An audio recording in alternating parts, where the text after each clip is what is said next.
Hello, everyone. Hey, Beverly, how are you? Good to see you. There's Kristen. I see some people connecting.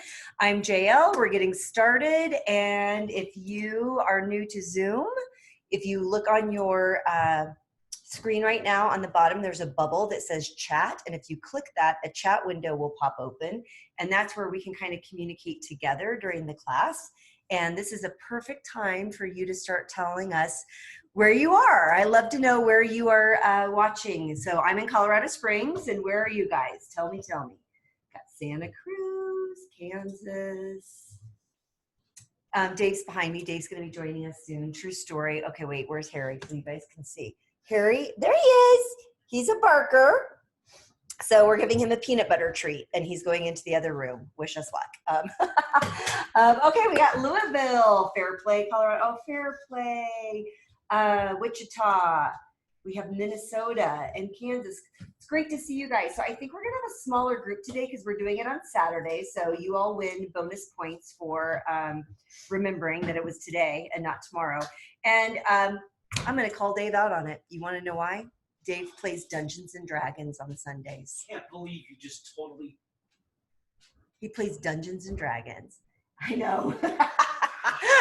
And so I was like, let's teach a cooking class and get together again. And he was like, D&D on Sundays. So here we are on Saturday. So hey, everybody, if you don't remember, oh, are you having a cocktail? Okay. Yeah. So today we're making goulash. We're making goulash 3 different ways. And I thought a coffee stout would be amazing with that. So that's what I'm partaking in.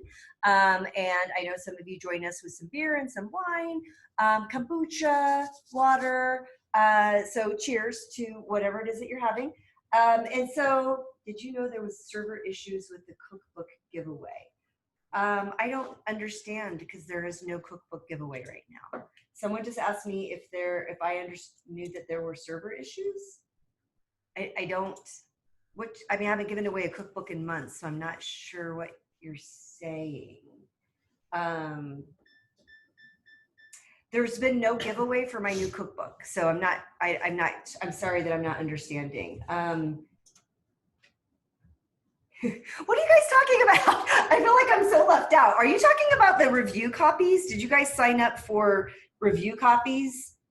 Got it. Oh, okay. Got it. So apologies. Anybody watching later, you're watching later because you weren't watching live and you registered for the class, or you purchased to watch the class later. And just so you know, I talk to participants live in the chat. So what was just happening is I have a new cookbook coming out called The Complete Plant-Based Diet. And the publisher gave some of my newsletter folks and some people on Facebook the opportunity to get a review copy in advance, either digital or hard copy, well, not hard copy, but paper version. And it sounds like when that email went out to you all, you clicked something and there was a server issue. And now it sounds like what you're saying is that server issue has been resolved. So I'm glad to hear it. And I'm also glad that no one let me know about it, because there would have been nothing I could have done about it because my publisher handles all that. So, okay, here we are. So today's topic is how we veganize family recipes. And the reason we wanted to do this is actually when during the pandemic cooking series, I had asked you guys, I think we did a survey at one point, and I asked you different topics that you wanted. And that was one of the topics that people said that they were interested in. So we thought it would be really fun because we do this a lot. In fact, we didn't even talk about this, but I'll tell you a brief story and then we'll get started. I will never forget, a couple of years ago, we live in Colorado, and then our families are kind of all over the place between the Midwest and Florida and California. So one year we were going back to the Midwest to my folks, and this was, I think, in Illinois, and this was several years ago. So no one else is vegan or vegetarian in my family. So I texted my sisters and my mom, and I said, what are you guys making for Christmas dinner? And I'm like, don't worry that it's not vegan. Just tell me everything you're planning on making. Because we don't go back all the time anymore. We hate traveling around the holidays because it's just whatever. And so they gave a list of all the things. And it was going to be things, like the usual. Obviously, they were going to have turkey and stuffing and gravy and mashed potatoes and broccoli casserole is a thing. Scallop potatoes. A bunch of things. So I'm like, send me the family recipes for all of these things. And so then Dave and I would just sit down at night after work, and we would take a recipe and we would start to make lists like, well, if we used this or if we used that, we could veganize it. So we ended up veganizing probably 5 recipes. And then when we flew to the Quad Cities airport in Moline, Illinois, we went right to a Hy-Vee grocery store and got all of the ingredients.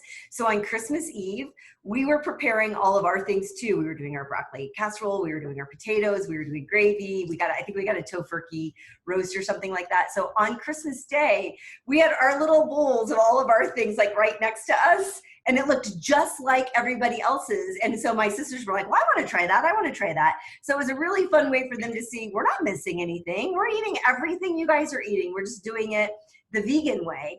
And that's, Dave, we love that. We love that kind of challenge. So, so that is one of the reasons we wanted to do this class today.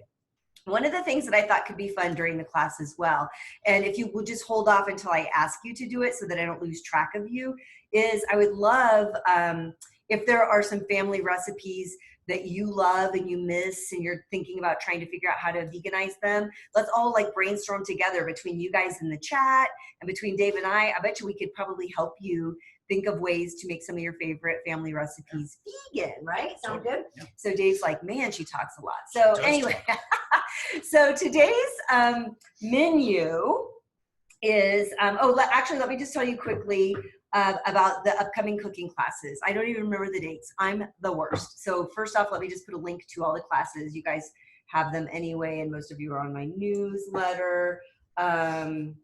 And these are my upcoming classes, but I have a French cooking class, which I think is October 4th, and we're gonna be making tarte flambe. We are going to be making a baked cheese, and then we're gonna do a chocolate mousse. And then we're gonna do a class, Dave's gonna make an appearance again on October 14th. It's a Wednesday, and it's gonna be from an RV in Illinois when I'm visiting my family. And we are going to do some of the fancy recipes from my new cookbook. So it's fancy plant-based cooking in a teeny tiny space. And we're gonna be making scallops Provençal, but with heart of palm. We're gonna do a mushroom pate. And I think we're gonna do strawberries and cream. So we're gonna get all fancy, and we might even open up a little bubbly. So, so that's what's coming up. So today in this class, what we're gonna do is we're gonna make goulash 3 different ways. And we're gonna explain, as we're making these recipes, what our thought process is behind the ingredients, the spices, the flavors, the textures that help us feel like it's reminiscent of a family recipe. So that's our plan, and I hope that sounds good to all of you. So we decided to do goulash for what I think is a very funny reason. And I've been telling some of you about this for the last few classes. So I grew up with a Midwestern goulash, which is elbow macaroni and some tomatoes and some things, right? So all my life, this is goulash. I meet this guy, he's Hungarian, half Hungarian. And I say goulash and I serve it and he's like, what is this? And then I discover that isn't goulash at all, that there's a Hungarian approach to goulash, which is like actual goulash. So Dave is gonna show you how he likes to veganize the goulash that he grew up with that his grandma made. And then I'm gonna show you, we're gonna kind of try to do this together. In the Instant Pot, I'm gonna get going a version which is more of a sort of whole foods approach. And by whole foods, I simply mean we're gonna use beans. Chickpeas specifically. And then once we get those going, I am going to show you a fun way to make a Midwestern goulash. So that's the plan right now. Any questions? Oh, Sue and Larry. Sue, you're the person who's on the class right now, right? Or are both of you on the class? They did the Midwestern goulash as well. So, okay, any questions before we get started, or shall we dive in? I think I'm gonna dive in. Okay, so Dave, why don't you talk to everyone about what Székely goulash is, and then go for it. So, as JL said, Székely goulash, and I had to look it up because I can never spell it properly. If you want to Google it, and if you go online, you're going to get a bunch of different versions of the recipe. It's Székely. It's again, you're going to have multiple versions of recipes. The interesting thing with this recipe is my grandmother did keep a cookbook or multiple cookbooks that, you know, she had handwritten recipes. This was one of our favorite dinners that she would make. There was another one, which doesn't matter, that my father and I, we used to argue over which one are we going to have grandmother make for us. This was kind of our absolute favorite. Now, the interesting thing is when my grandmother passed and we discovered all of her cookbooks and recipes, this isn't in there.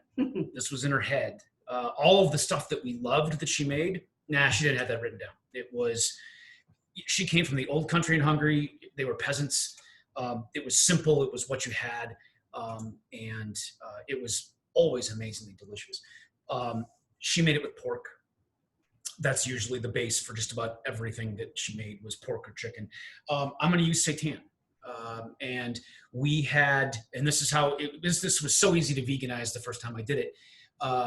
And, you know, I think it's important to note that, you know, my approach to veganism, what keeps me vegan is having those substitutes, for meats and chicken and cheese. That keeps me going. So I'm going to use, instead of pork, I'm going to use seitan. And just for people who don't know, I'm trying to figure out this camera situation so we can, like, you're not just seeing my arms. My apologies. We'll try to get this together. For those of you who are new to it, seitan is, how do we do this? You get closer to here. There we go. Seitan is what's also known as wheat meat. And so it's vital wheat gluten. And it's so, you know, we always joke if we have a seitan sandwich, we're like, we're having bread on bread. But it's a way, it's been around for centuries. So even some people will say, I don't eat seitan because it's processed. And I'm like, well, if you also don't eat bread because it's processed, fine. But if you eat bread because it's made of ingredients and somebody made it, whatever. But some people don't eat seitan because it's gluten full, you guys. Like, it is full of gluten. But so there can be ways, like if you don't eat wheat, if you're celiac or if you have some aversions to wheat, you can get any kind of vegan meat on the market. And as you know, tons of them now are made with pea protein, soy, I said pea protein, like the Gardein, the Beyond. So you like don't feel like you're locked into a particular kind of meat. The idea behind this is we kind of use whatever we have around, and then Dave makes it, you like marinate it to give it a variety of flavors. So. Yeah, the Gardein beef tips, I think I've used once for this recipe before. I took some seitan, store-bought. We didn't make it this time. We were going to, we debated it yesterday and decided I didn't want to do that. I just took some store-bought seitan. I marinated it in a little bit of oil, garlic, cumin, coriander seed, and caraway seed. And that's it. And those are kind of also the base herbs in a lot of Hungarian cooking as well. So I'm going to use a little bit of olive oil, just maybe a tablespoon and a half-ish. I don't know. Something like that. And I'm going to put in the seitan into the pan. Now I'm doing there's just two of us, right? So I'm not making a whole bunch of, I'm not making a huge batch. This is kind of like a half batch. So it was one package of store-bought seitan. And this is probably 8 to 12 ounces. Yeah, I think so.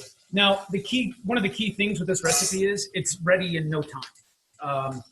Now, in grandma's world, this thing would simmer for hours, and she would keep adding liquid to keep it going. And the longer you can stand it, the better. But we don't have that kind of patience here. So. And then did you tell them just in general, like you fired off the ingredients? Yeah. It was pork. Oh, I did not. Yeah. So Székely goulash is originally pork, onion, sauerkraut, and sour cream. That's it. That's it. And paprika. You got to get Hungarian paprika. Buy it now. That's it. There's very few ingredients. Again, this is peasant food from the old country. It's simple. It's what they had, whatever they happen to have. Sorry. So, it doesn't it's made to make you full. It's made to tide you over, and it's made to be done quickly. Unless my grandmother's doing it, and then it becomes an ordeal. But that's fine. So I'm going to kind of breeze through this because we are going to let this simmer. We've got time. So I've got the seitan going in the pan. Going to add some onion. You're sous chef.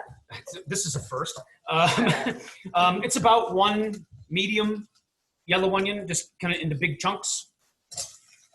And now I'm going to add a little bit of salt and pepper.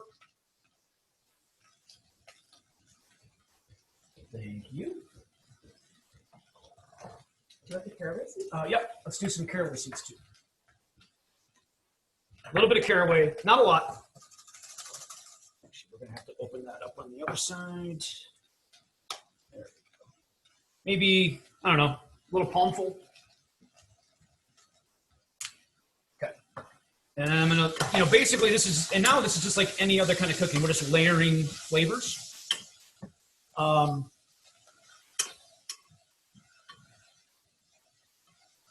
Now, with the sauerkraut, I drained it, but I didn't get it really dry. I actually want some of the liquid because you can use a veggie broth or something, but with a little bit of liquid, I can deglaze this pan. When I put that in, I'll probably have to add a little veggie broth anyways. But you want to bring this up so people can see? And what are you looking for color? Basically, we just with the meat. With seitan, you just want to get it warm. The onions, they're going to start to get a little translucent, but we don't want to lose texture. So again, you don't want this on high heat for too long. I'm going to add a little bit of paprika right now. I don't measure. I go by color, which probably doesn't help a lot of people. But I'm just going to give, I don't know, 10 dashes of paprika. I think we gave you measurements though in the recipe for the registration. Yeah. Hungarian paprika, it's not like smoked paprika. The flavor is very mild. So you can get away with adding more. All right. Could you use tempeh instead of seitan? Will it work to make it gluten-free? Yeah, if you get a gluten-free tempeh, some tempeh has gluten, and you can also use tofu. And what kind of color am I looking for?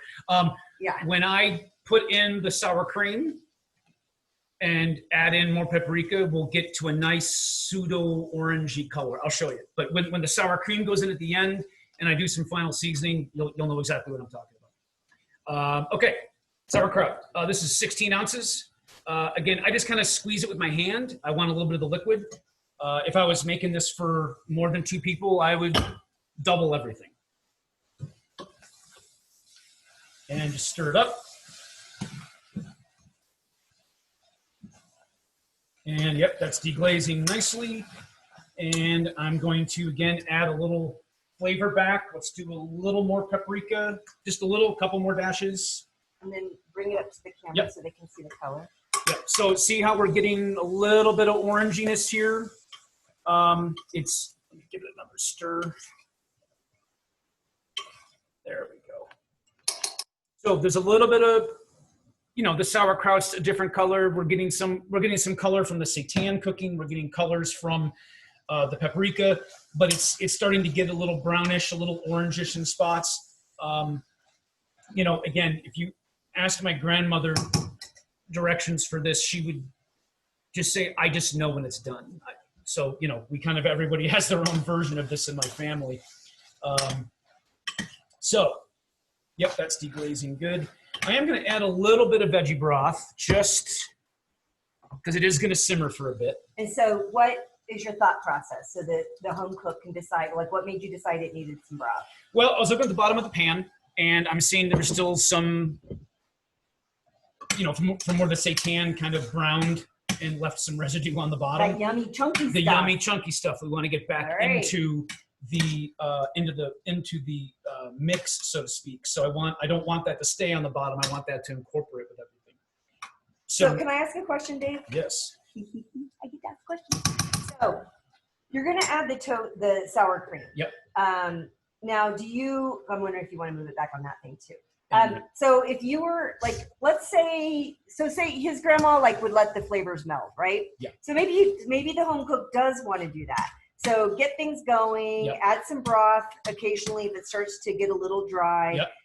If you were putting it on the stovetop when you get home from work and you get this going, do you add the tofu sour cream right at the end when it's time to serve? No. Okay. I'm going to add it in right now. Okay, even though you know it's going to be simmering while I'm cooking. Because it's Okay, got perfect. enough, that's got enough liquid by itself. Okay. But if I check in on it 30 minutes later and I think it's starting to reduce too much, I'd add a little more veggie broth or a little more sour cream, Perfect. whatever. Okay. But yeah, you just want to keep, you don't want to burn, but on a low heat, it'll go for a while. So what heat do you want back here? Low. Like lower than that? Yeah. So on actual low. Yeah, because Okay. it's going to sit for. We have an electric stove, so it just says low. Okay. So now here's again, my grandmother's recipe. We don't know in measurements. So I'm going heaping tablespoons of tofu sour cream. I'm going to start with probably 2 big ones. Don't be shy, because this is the star of the whole thing here. So this is going to start to break down really nicely. This is going to incorporate in no time.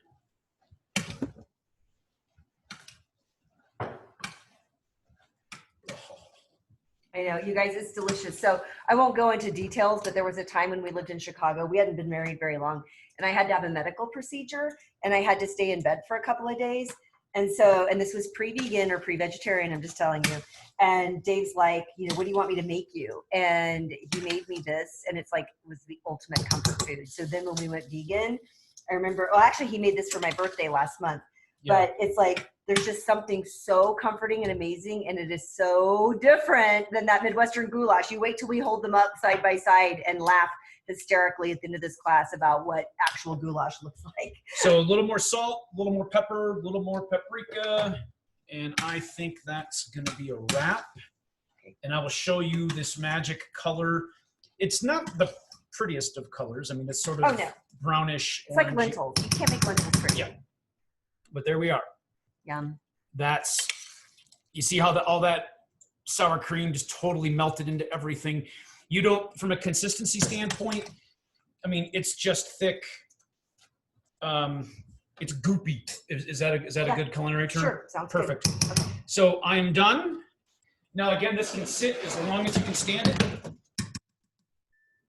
Okay, so I'm going to let you put that over here. Okay. And you can set that there because it's not hot. So I'm going to now show you a different version. If you have questions for Dave, he can look at the questions over here in the chat now. So when I was writing the book Vegan Pressure Cooking,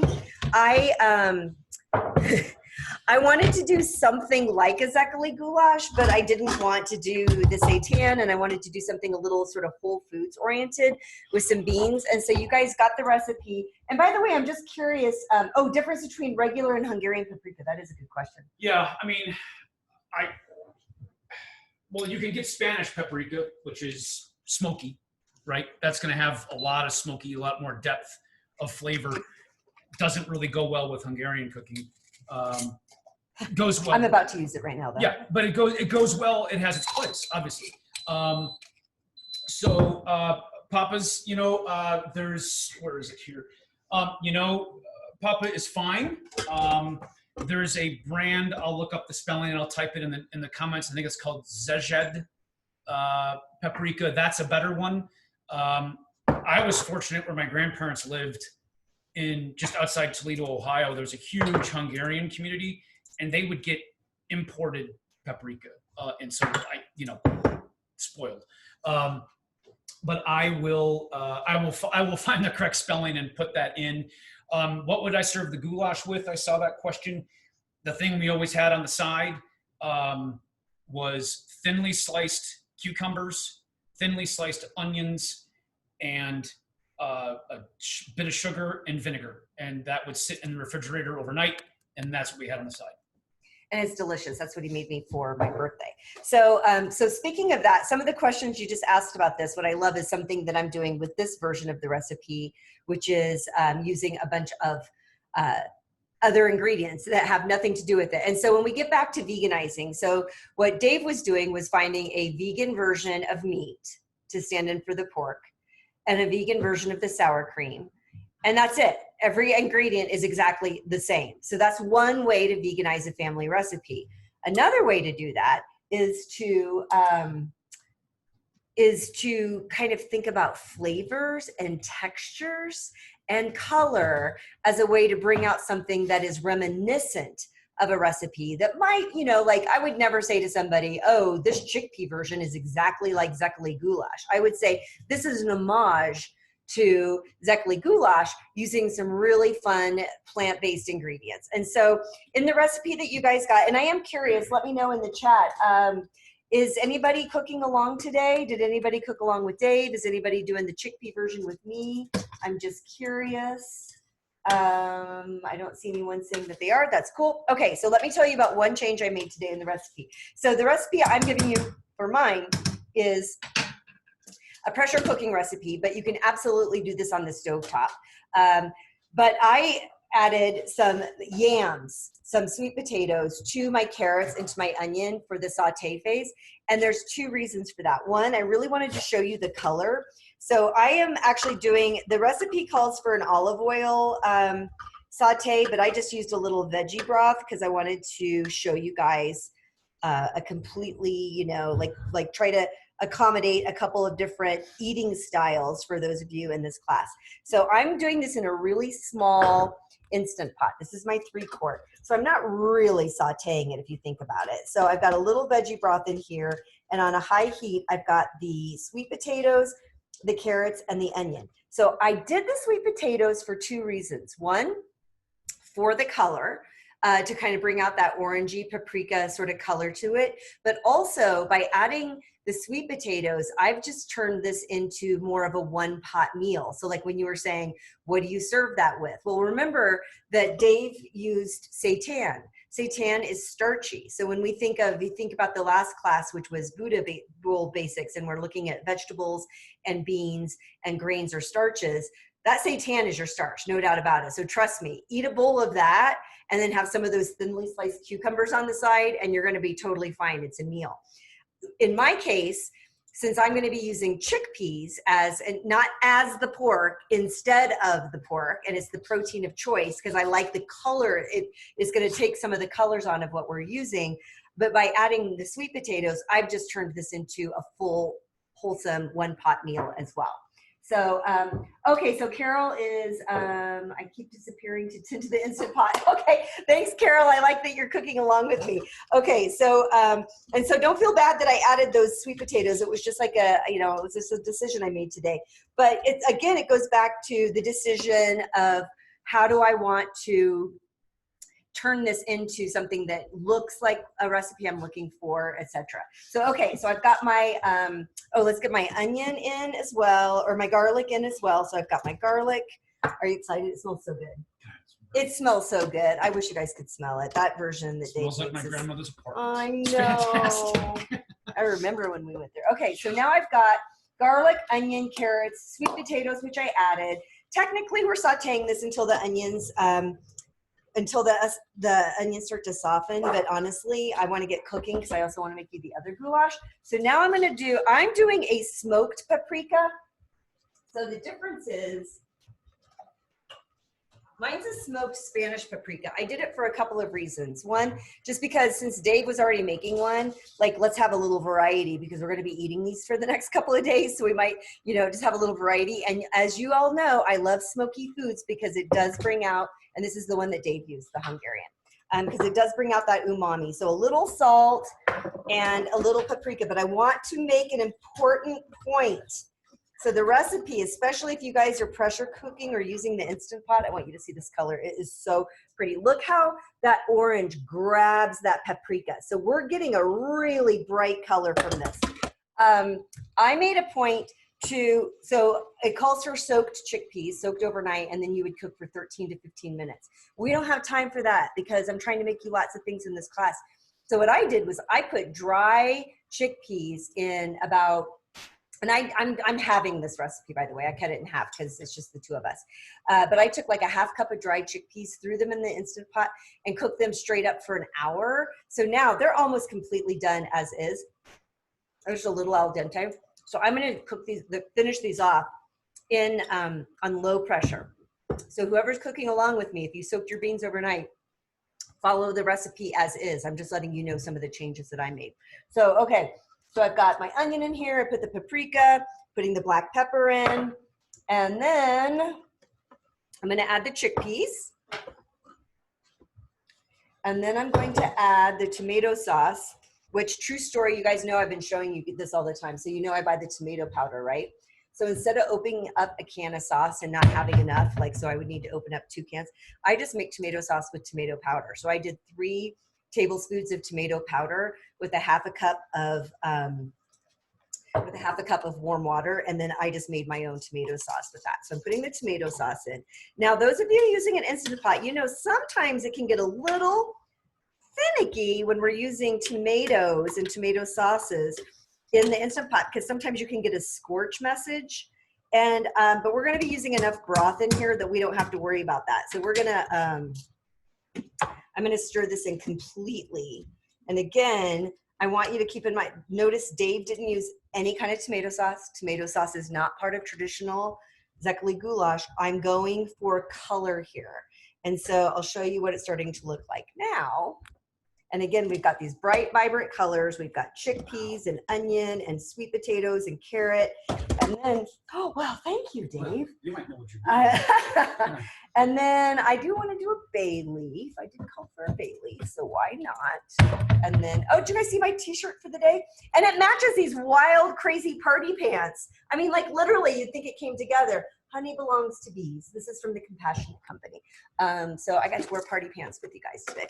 Okay, so now I'm putting a bay leaf in, and then this is the part, especially Carol, who's doing this right now with me with her Instant Pot. We're gonna put, oh, I want to get the rest of that garlic. We're gonna put in, and I say enough veggie broth. What happened? What happened? No, but it should be, right? Someone asked if Dave's shirt is from his band Antivirus. No, this is from... No, this is the Bunny Rabbit Jolly Roger. It's What? Yeah, it's just the Bunny Jolly Roger. Well, no, but you got it from the Compassionate Company. I did, but that's the, you know. Yeah, oh, is that what it is? I don't even know what that means. Okay, so the liquid matters with the, so in the recipe, I say that I want you to use 2 cups of vegetable broth and then water as needed. But I'm not going to use water because I'm not going to need it. But I want you to see, and I'm going to move this up so you can see, because you're cooking those chickpeas, you want enough liquid to cook those chickpeas, but you don't want so much that you turn it into soup. Now remember, I cooked my chickpeas in advance a little bit. So Carol, you're going to need to pay attention a little differently. So I want to get enough in here so that my chickpeas can finish cooking. And I obviously want enough liquid so that I can cook up these sweet potatoes and carrots. Everything else is going to cook up in no time. And I'm going to show you, and then Carol, I'm going to tell you exactly what I want you to look for. So as you look at this, you're going to see just a little bit of liquid on top. I'm super okay with that because I don't want it to be soup. Carol, if you soaked your beans and cooked them overnight, what I want you to do is have enough liquid over those beans, about a ½ inch of liquid over the top of everything. That way you make sure that you don't burn your beans and run out of liquid. So I hope that makes sense. So now I'm going to double check. I got everything I want. The sauerkraut and the sour cream will be added later. Because I basically par cooked these beans, I'm just going to pressure cook on low. And I'm doing that so that you guys can get the magic of food done within a cooking class. And I think I'm going to go for like 8 minutes because I want the sweet potatoes to have time to get done. So that's going to set off to the side. I'll end up doing a natural release. And so let's put this by the sour cream. So we'll be adding the sauerkraut and the sour cream later. But now it's time to make a fun version of goulash. Are there any questions? I mean, goulash. We are making goulash. You know what I meant. Midwestern goulash. Any questions right now? Ooh, recommend special brand of tomato powder. So true story. The tomato powder I get is in bulk. And so I get it at a place called Savory Spice Shop in Colorado Springs. And you can take in a container and then refill it. You can also get it in bulk at some of the local stores here in Colorado Springs. But I also got a really big bag As soon as the pandemic started, I started panicking that everything that I need, like nutritional yeast and everything, was going to disappear. So I started ordering really massive quantities. So I bought a big bag of tomato powder, and then I just try to keep it in the freezer until it's time to use it again. Well, I was looking for the big giant bag of tomato. I thought he was going to bring out that big bag of popcorn I bought. You guys, That's good. when we got, Beverly's laughing because Beverly, I think you remember this. I think it was like the first or second class. I didn't mean to buy this much popcorn, I swear. But I love my air popped popcorn at night with my nutritional yeast and hot sauce. And so I'm like, I'll order some, and just like, I'll get a bigger bag than normal. I think I got a 5-pound bag. And you guys, it's a pandemic. Like, this is since March. I haven't even put a dent in it. It's ridiculous. But anyway, okay. So now it's time to move on to my Midwestern style. Let's turn the heat up on this. My Midwestern style goulash. So I love this. I send my sisters and my mom and my aunt and I, we're on a text, and my niece, we're on a text messages every day. Like, we're just like, oh, what's the weather? Blah, blah, blah. And so last night I was like, hey guys, where's the recipe for our goulash? And they were like, recipe? This is goulash. It's like ground meat, tomatoes, macaroni, like elbow. That's it. And I was like, all right, well, I feel like people are going to want me to be a little bit more specific in the class. So, but then I thought, well, no, that's all right, because it's a good reminder that a lot of the things that we grew up with, that we consider family recipes, were never a recipe in the first place. And it's not like my family invented it. Hello, half of you already know what I'm talking about. I think some people might call it like chili mac now or something like that. So anyway, in our house, and what they all said, and it was funny because they were all responding at the same time, so it was crystal clear what the recipe was in our house, which was ground beef, onion, and then they would put in tomatoes. I can't remember if they did bell pepper or not, but I wanted to do bell pepper today. So what I wanted to do to show you how I'm veganizing this is something very simple. So I'm not using a meat replacement for the ground beef. I am not using TVP. I'm not using crumbles that I can buy in the store, but I want to try to create a texture that's going to remind me of this. So first off, I'm going to do something that I've been talking to you guys about with the new book.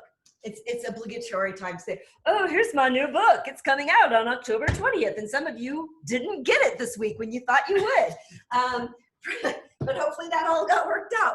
But one of the things I've been doing with the saute function, when I'm trying to do some things that maybe don't use so much oil, I just put balsamic vinegar in a very hot cast iron skillet.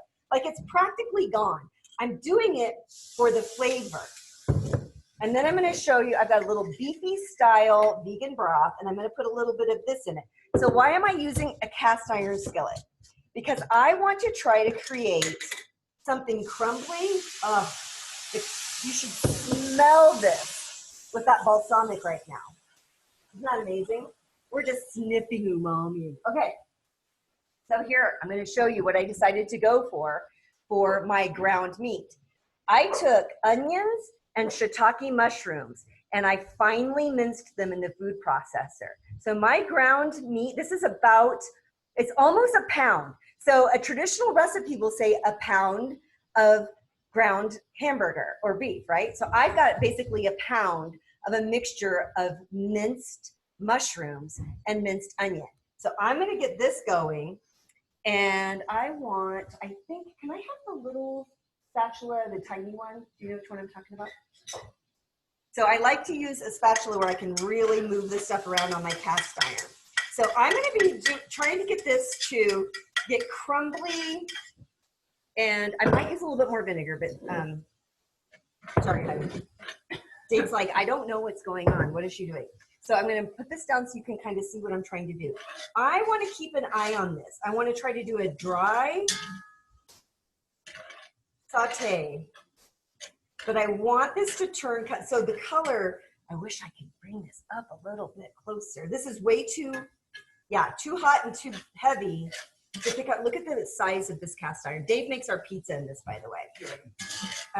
Okay, good, because I want them to see the color that's coming. The cast iron is helping with this color, but by getting that balsamic in on a really hot pot or pan. So look at how it's already turning brown, you guys. So the reason I want you to see that, thank you, babe, is because when you're trying to veganize something that you love and you're really trying to make it wholesome and plant-based, texture matters, color matters. So I'm going to take the time to let this get nice and dark. And it's so funny, I thought I was going to have to add more balsamic or more veggie broth, but it was just enough to keep it moving around. So this is with no oil, for those of you who try to avoid it. When I am doing a saute like this, I always have a little veggie broth right next to me, just in case it starts to stick.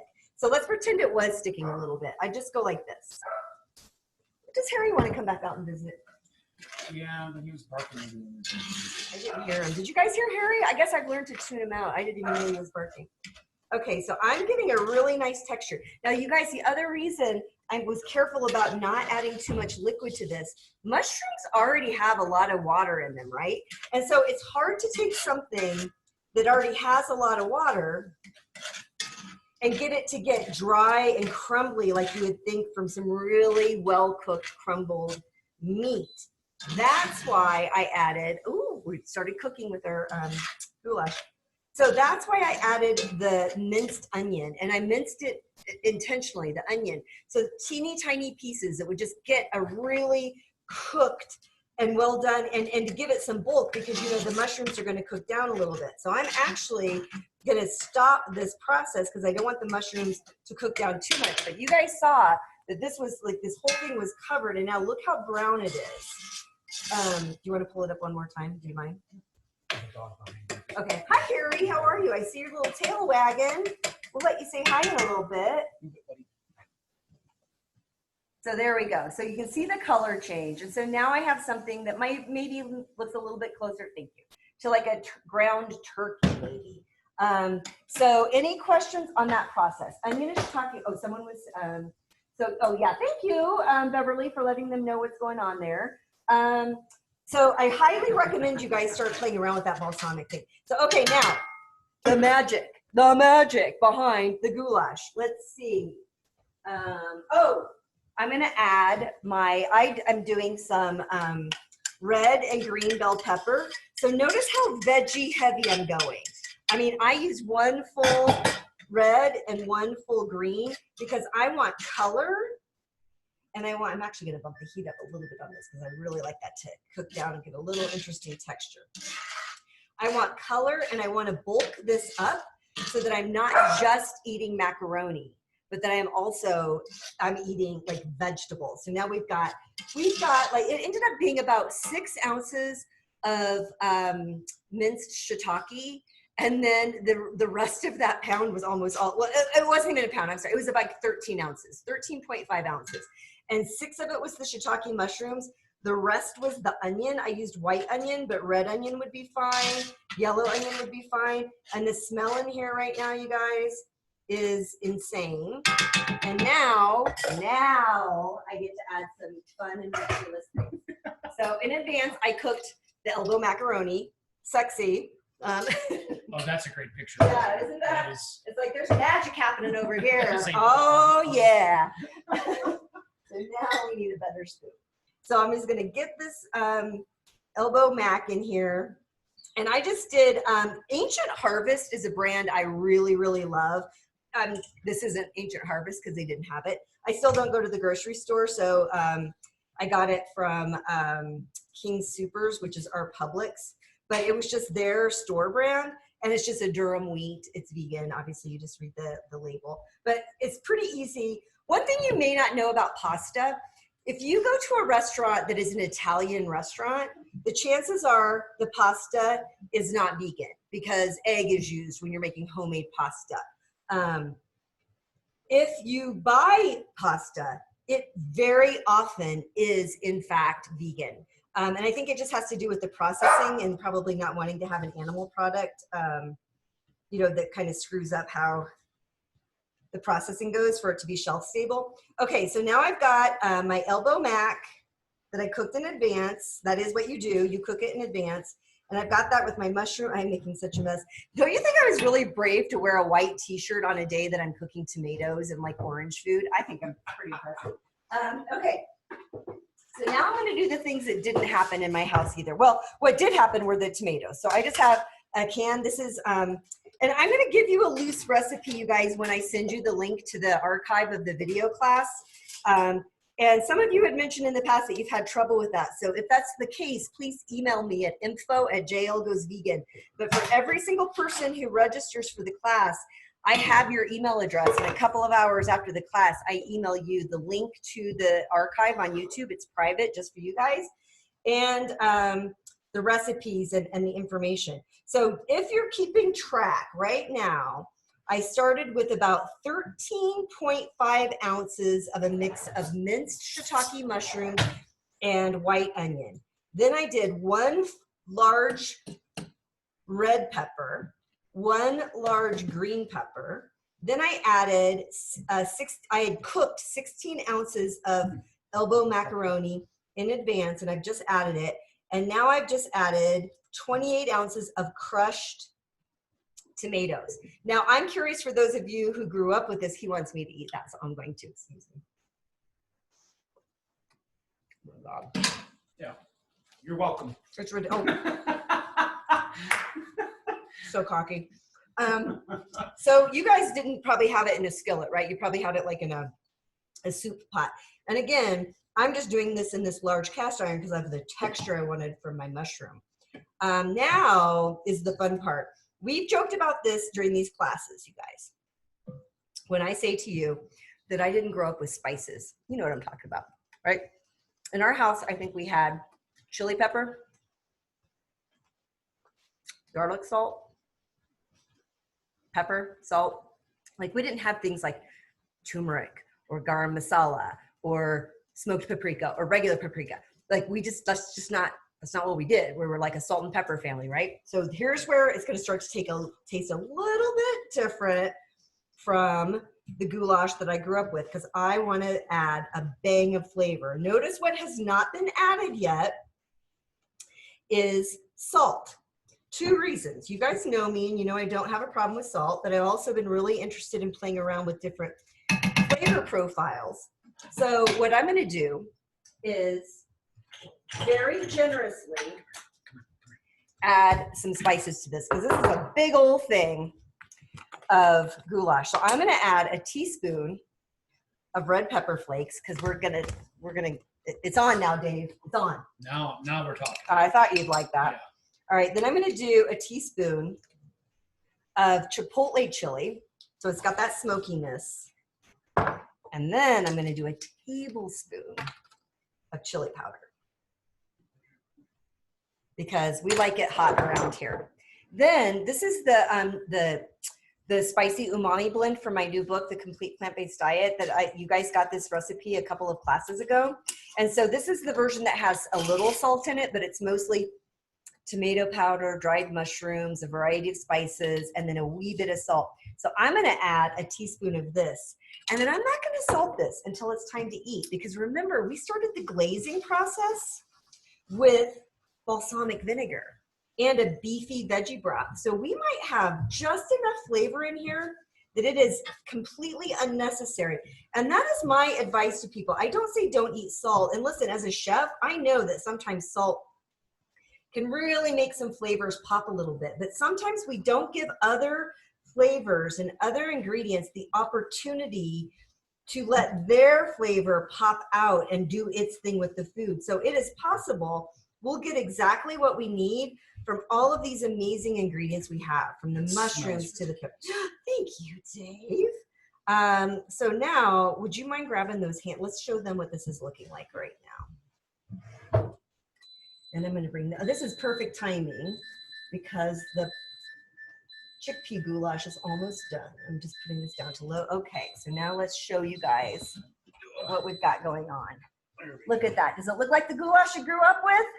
Nice and easy, right? But I want you to see, and I'll plate it for you later, but I want you to see the meatiness of these mushrooms. Like, you can see the chunks. I don't know if I'm seeing it better over on this side.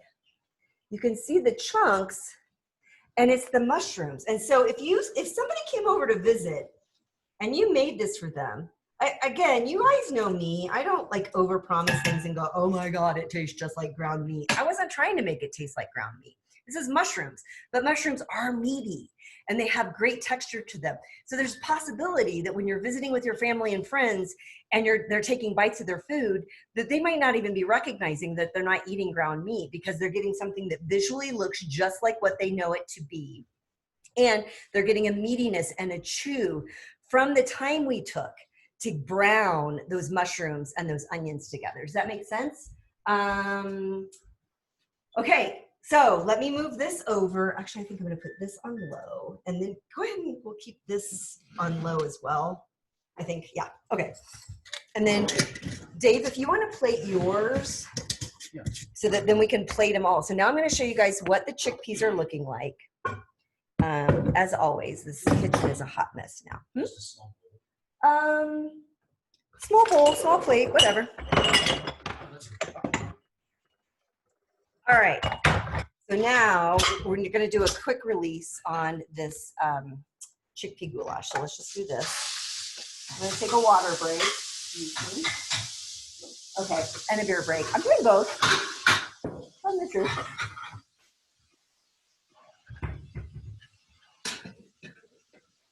Need that water. It's like 89 degrees here. 84, sorry, my apologies. All right, Dave, that's looking good. We're gonna be eating for days. It's goulash for days in our house, but at least we'll have 3 different kinds of goulash to eat. Oh, that looks so pretty. So yeah, go ahead and set that on the, oh, I like what you're doing then. Remember, I need some of that too. I need a bowl. Any questions while we are getting close to wrapping this up? Oh, I know. This is a perfect time to ask you, what recipes did you love growing up that you've been trying to make vegan, or that you'd like to try to make vegan? Because maybe Dave and I have some advice, and or I have no doubt folks here in the class will as well. So that looks beautiful, Dave. All right. So now, oh my goodness gracious. Look at this. That's amazing. So you can see that I have just enough liquid to make it not soup, but that kind of soupiness that we saw in Dave's. But remember I told you I was using those sweet potatoes because I knew that as we stir it, they'll kind of mash up a little bit and give you that kind of thick creaminess that we're also going to get from the sour cream. So I don't know if you can see that happening, but, and I left the skin in, I always do. But here, so like, here's a little bit of the sweet potato and you just kind of, I'm just kind of mashing it in. Let's get rid of that bay leaf.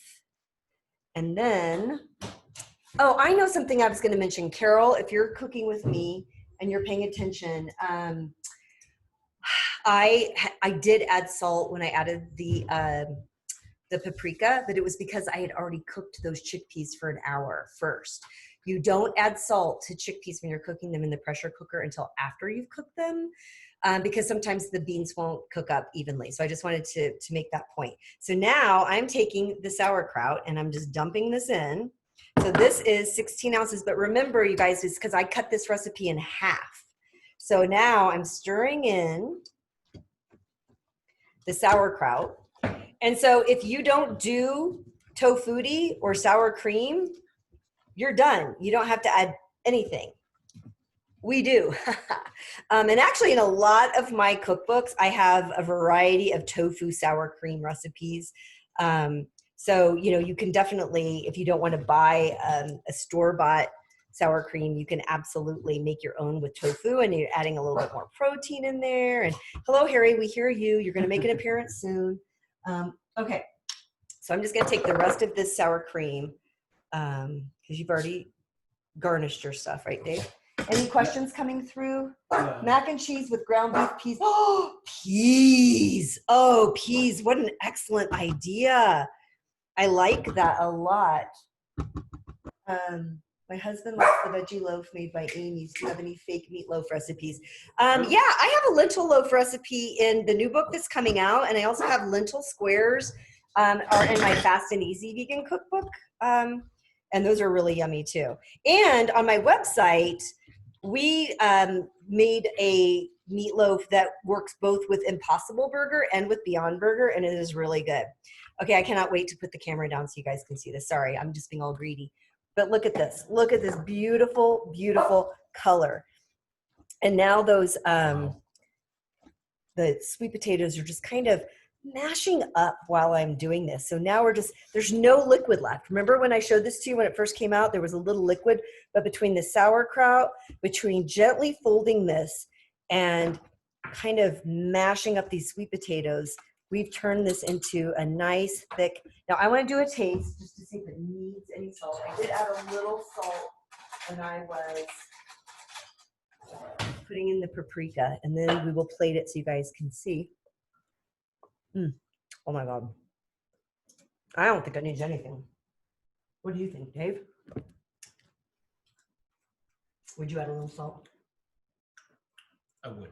Dave would add a little salt, but he can do that himself on his own plate. Okay. That's delicious. So, all right. So now I'm going to plate this. So we're going to show you 3 plates. I'll get the other one.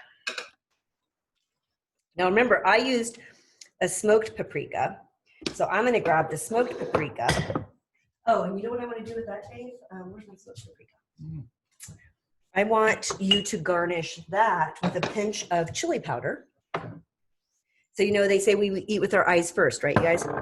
So I'm going to do a little pinch of this, and we'll just show you in a minute what we're doing. I need to move this over. Oh my gosh. I'm just going to eat for like 5 hours when this class is over. We're just going to sit down with a big old spoon with these pots. So let's hold them up. So Dave, so show yours first. Okay, so there's the Hungarian goulash, Székely goulash, little extra garnish on top. And then the version with chickpeas instead of, quote, pork, with sweet potatoes, carrots, onions, and a little smoked paprika on top. And Midwestern goulash. With a little chili powder on top. So there you have it. Go ahead and set those over there. Okay. We'll take a picture later before you get to eat, because as Dave knows in our household, the camera always eats first. Yeah. Okay. So what questions? What about stroganoff? The veggie versions of you've tried.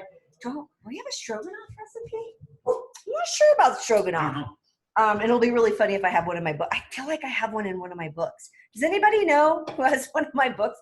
I feel like I have a stroganoff recipe. So someone did ask about the brand of smoked. I'm going to tell you the truth.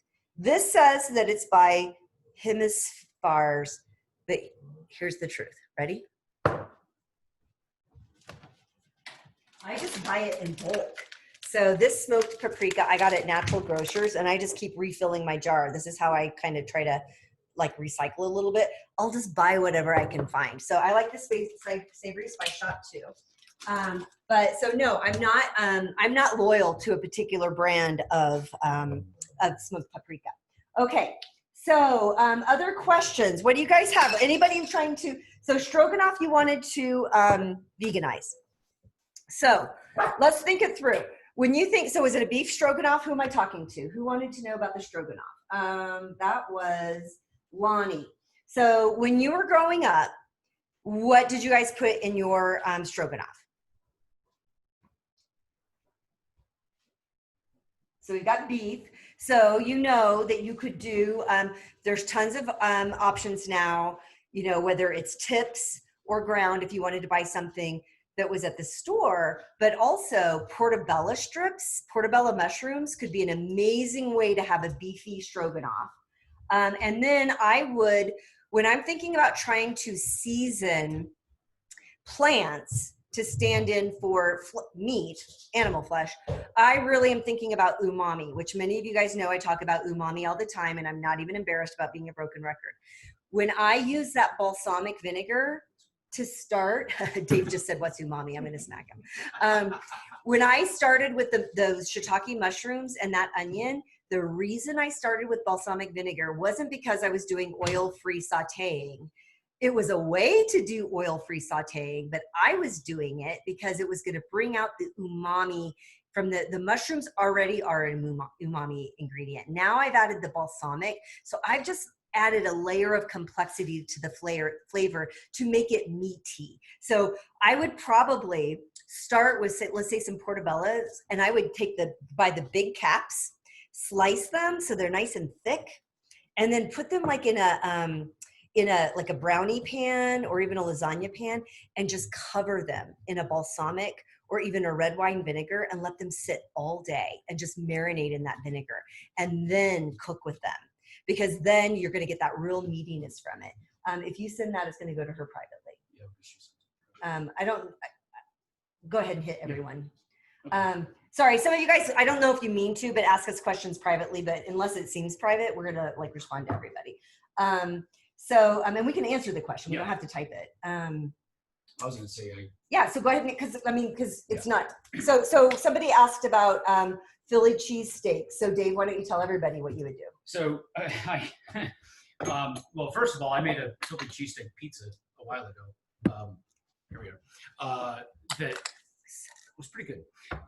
But for me, I would do seitan, get it really cold, and then shave it thin, and then throw it in a cast iron and saute it up like you would, and then you can do your cheese whiz of choice. But I'm sort of privy to my vegan pizzas, but I mean I would use that. I don't know if there's any meat substitutes that you could slice thin other than a seitan. I'm racking my brain. I'm not sure. No, probably not. I mean, you could also again, not do it literally. So like Dave, but there's nothing wrong with the literal. Yeah. So for Dave, and he's always made it very clear, he's vegan and he's going to eat the things that look like the food that he loved before. And I'm more of like, it's a different way that I could try to make that. So when you think about the Philly cheese sandwich, and Dave's going to the meat, which is great. And the other thing we will do sometimes with the seitan is we'll freeze it because it shaves really easily. And then, but I'm going to go to the accessories. I'm going to go to the onions that go on top. I'm going to go to the cheesy sauce that goes on top. So what I would probably do is, I make homemade sourdough every week. And so I might think, what's a way to maybe, make some lentils and then add some caramelized onions to the lentils and then whiz it up in the food processor so it almost becomes hummus. Spread that on some fresh sourdough bread and then drizzle a cheesy cashew or a cheesy sweet potato sauce over it. So now I'm getting the flavors that I would get from a Philly cheese sandwich, but it's more of a whole food approach, if that makes sense. I don't know if that makes sense or not. And that actually goes right with what I was thinking. Zelda. So Zelda made a comment about soy curls in the food processor, which would make an excellent set for ground beef. Interestingly, one of my favorite shows, as Gerald's mentioned, is Diners, Drive-Ins, and Dives, and I try to figure out how to veganize everything in there. He was at Guy Fieri was at some place where they did a Philly cheesesteak, but it wasn't sliced beef. It was like almost ground, minced meat with cheese. And so that's a great idea, is take some soy curls and then saute them up, brown them up, and then make a sandwich. Oh my God. That is so hot. Oh, is it? Yeah, that's awesome. Woo! My goulash, y'all. You are going to love that. Oh, yeah. I just wasn't mentally prepared. I did want to go back to the meatloaf question. So when we did start to make vegan meatloaves, first we were very literal, and we did take Impossible meat or Beyond Meat, and then just kind of add it things with flaxseed to get it to sort of stick together. But now are you going to get Harry? Bring him up so he can say hi to everybody. He's getting peanut butter. Okay. Right now. So now we will do more of, I love the soy curl idea, pulsing some soy curls and then quickly adding some mushrooms before they get over processed and forming that together. I think is such a great idea. So sourdough bread in the air fryer. So, I feel didn't I do that in a class? I did a bake in the air fryer class, and I can't remember if that was before the pandemic series or not. So are you saying you want to know how to make sourdough in the air fryer, or are you saying you want to know how to make sourdough? Who asked us that? Sue. And I want to make sure if we hit everybody's questions. We had the meatloaf question. We had the stroganoff. We had the excellent idea of ground soy curls. Could you, okay, so Sue, don't let me forget. I'm going to get back to this. Can you marinate and air fry or saute tofu strips? Every day, all day. Every day, all day. We basically we have tofu, air fried tofu like 3 times a week. If you follow me on Instagram and you're like, oh, how original. They're having potatoes and tofu again. And we never apologize for it because it's delicious. And we change the flavor profile a lot, but you can absolutely marinate tofu all night, all day, or even just for a couple of hours. I will say my tip is, for the Philly cheesesteak. Sorry, you're like, could we be more specific? So yes, for the Philly cheesesteaks, you could totally marinate tofu strips. And I like that idea of like the thin, sort of like if you took a tofu steak, and let's say you were serving 2 people, like kind of just do it into 4 length, but I would like do it like so it's still that square, because so you kind of have that meatiness. But I like that idea. I would probably think of things like cumin. I would go with dark spices and seasonings to kind of give it like a beefiness. I love this. My aunt gave me this. You guys have probably seen it. It's a spice called Complete. You can get it anywhere. I get it at the our Asian market because they also have a Mexican aisle. And I would put something like this on it just to give it a lot of sort of like a meaty, beefy flavor. But I think marinated strips of tofu, and then if you slice them thin, they won't take as long to air fry, and that texture I think would be absolutely amazing. And then someone asked about stuffed cabbage rolls. Didn't you make those? Yeah, I thought that might be on your website. So. Really? I'm not sure about that. So why don't you describe what you did? So again, my grandmother used to make stuffed cabbage. And I think we took either Gardein or some other ground meat substitute. And I sauteed it with onions, paprika, salt, pepper, probably kept it pretty simple. And then took a big head of cabbage and put it in boiling water for just a short period of time, enough so that it's soft enough that you can start to peel leaves off. And then you kind of overlap a couple leaves, big spoon of stuff in the middle, wrap it up, layer them in a sheet pan or a lasagna pan, and then cover it with tomato sauce, bake it. And they were delicious. There you go. They were really good. Okay. Any other questions? Any other recipes that you're trying to just, so a couple of things that I wanted to make sure were clear, because there's Harry. Oh, say hi, Harry. There's our little munchkin. We should bring Oliver out too. Oh, Kristen, thank you for waving to Harry, our little baby.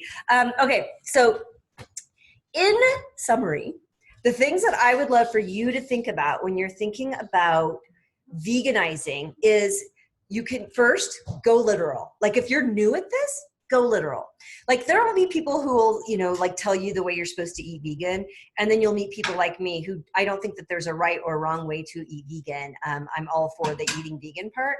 And so whatever it takes. So like for Dave, when he decided he was going to be vegan, and this is like 5 or 6 years ago now, he just said like, I like the vegan meats. I like the vegan eggs. I like all of these things. And I'm like, dude, you're not eating animals?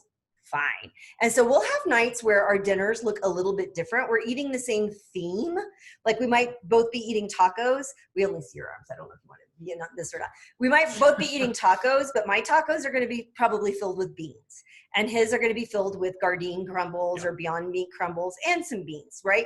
Whatever it takes. But when we both started on this vegan journey, we would just be like, well, this is what we liked. Now let's find the vegan version of it. It's a great way to start because then you can be like, well, the texture's right, but it really okay, let's all be clear about tofurkey. Tofurkey doesn't taste like turkey. Of course it doesn't. Well, let's also just say tofurkey has come a very long way because the first year, 18 years ago when I went vegetarian and he got me a tofurkey roast for Thanksgiving, I was like, this is, oh no. But it's come a very long way. That or I have vegan tongue. But anyway, I love those things now. But that was a good way to start. But then as you start to get a little bit more culinarily curious, get less about the literal and think more about what is the flavor. You guys know I give this example all the time. My umami anasazi beans, which is one of, hands down, a class favorite for my students, family favorite here in the house. And those umami beans were an homage to the ham and beads that my dad made, but I didn't put vegan ham in them. I didn't even like use like added fat or anything to try to get that sort of lardy, hammy thing. I seasoned mushrooms in a way that brought out a smokiness, because that's what ham is. It's smoky. That's not what the flesh tasted like. It's what was done to it to make it taste like that. We can do that to plants. And so once you start moving from the literal, which again, nothing wrong with it, the vegan version of what that you had is one way to do this. And then the other is to say, I'm going to become a culinary sleuth. I'm going to start to ask Alexa in the house or Echo. I'm going to ask Siri. I'm going to Google, and I'm going to say, what flavors are in pepperoni? And then you start to think of fennel and paprika and anise. And then you're like, I could use all of those spices and flavors on anything, including plants. So now maybe I'm pulling in a pepperoni profile. So that's kind of the next step. And then this third step is around texture. So as you saw, I didn't make goulash that tastes like ground anything is in there as far as when it comes to meat. But what I did do was take some time to create a texture that looks and feels on the tongue like a ground meat would taste when you did that. And that was because we used a cast iron skillet, and we gave the mushrooms and the onion a chance to brown in a way that it would take on that texture. So I hope that makes sense. You can literally find the vegan version. You can find a flavor profile to veganize a family recipe, or you can really hone in on the texture that you'll get from that. And that's the other thing I think you would notice with my version of that goulash. If you look at both of ours from afar, they don't look all that different. It's not until you bite into them that you get the chewiness of seitan and a meatiness, and you get a bean here. But the color, because I'm trying to overcompensate, is really paprika color, except it's not paprika at all. It's like, what are you doing? Nothing. It's carrots and sweet potatoes. So any last questions? So we, let's see. So Anne, I did cabbage rolls in my Instant Pot, steamed the leaves in the microwave, frozen with meat. Now I need to make them vegan for me. Oh, I see. Nice approach though, yeah, on the cooking method. I like that. And then shiitake, mushrooms, and onions will be a great substitute for many soy and gluten-free recipes. Oh, you're welcome, Mary. Oh, hey, Mary, what's up? Yeah, I mean, I think it's a really fun way. And then listen, here's what I would have done, but I was trying to like really keep it nice and wholesome. What you guys guess? What would I have added to the mushroom and the onion if I were going to add some protein? I could add some beans, right? Because that was the one thing, like if I wanted to make this like a really hearty goulash, I could have just put in some those small red beans. I made a big batch of those earlier this week. I could have definitely stirred that in. But you know what I would probably do? I would have added about 1/4 cup of some rehydrated TVP, which is soy. And some people who don't do soy, obviously you wouldn't do that. But they're, oh, I forgot. Where are those? Oh. So these breadcrumbs, this is so weird. It's plant-based. They call it plant-based breadcrumbs, but they're made from pea protein. But if you rehydrate them, they kind of plump up like TVP. So there are some soy-free options to sort of that meatless crumble. So by adding a little TVP, it would have changed the texture a little bit and would have added some protein. But truthfully for me, if I just drained a can of small red beans and stirred that into the goulash, the reason I'm saying small red beans is because I don't want them to stand out. I don't want someone to look at that and go, oh, that looks like chili. I want the beans to be there to get the protein from it, and it adds another element of texture, but I don't want them to become the star. So something small is a way to do that. Another interesting thing you could do to get that protein, but to keep the sort of integrity of this looking like what you grew up with, is you could puree some of those red beans, or you could even take a little bit of a refried bean and stir that in when you were stirring in the crushed tomatoes, and it thickens it, and it adds some protein, and then it really does become sort of that one pot meal. Lentils would be fantastic, Kristen, absolutely. Okay, any last questions? A couple things I just want to remind you, we have some upcoming classes. I'm going to drop for those of you who are, my version of the, where's my mouse? What's happening? There we go. I think, what's going on? There we go. My version of the Székely goulash is in vegan pressure cooking. So here's a link to that. Here is a link to my new cookbook, The Complete Plant-Based Diet. You can pre-order it now and you'll get it on or around October 20th. If you're taking a class with me for the first time, so you went with the free option because you weren't sure if I'm a crazy person, which by the way, I'm not sure either, and Dave's opinion doesn't matter. Welcome to my life. That's all I have to say. But now you like what you saw, we gratefully accept tips. You can make those here. Upcoming cooking classes, we're going to be doing French cooking, and we're going to be doing fancy plant-based cooking in an RV. Any final questions? Lentils to replace the ground beef. Yes, absolutely, Lanny. Do you mean like for what we just did with the goulash? Lentils would be terrific with it. The thing you want to make sure is to not overcook them where they get mushy, though. And so that's the tricky part, right? Because texture, sometimes you take a bite of something and you're like, oh, that wasn't the texture I was looking for. So it might be something where you stirred the cooked lentils in at the very end so that you get that flavor, you get the texture, you get the looks, but it doesn't turn mushy. We have mushroom powder somewhere. Mushroom powder. Well, I make it. So we have dried mushrooms, and then I grind them. And so I don't know if you're talking about, I made my spicy umami blend, which is an alternative to salt, which, oh, that's why Dave, because I didn't add salt. I used this, and Dave's like, it needs more salt. And I was like, well, because I didn't use any salt. But anyway, so I grind in the Vitamix, I take some dried mushrooms and some tomato powder and some other spices. And then I finely grind them, and that's why I make that. But so I don't keep mushroom powder around. I just keep dried mushrooms around, and I make my own dried mushroom powder. Okay, guys, I think that's going to be a wrap. So hope to see you at the French cooking class. I'm going to do what I always do, which is I always try. I'm going to unmute you all.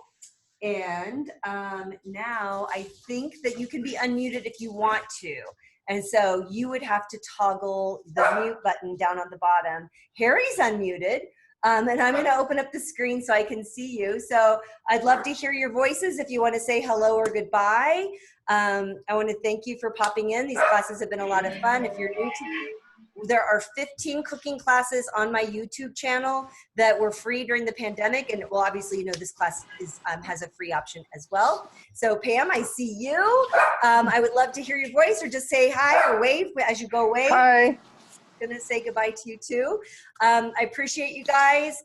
Look forward to seeing you soon in an upcoming class. Thanks to Dave for returning. And he's returning to the fancy plant-based cooking class, whether he wants to or not, because we're going to be in an RV. There's nowhere to hide.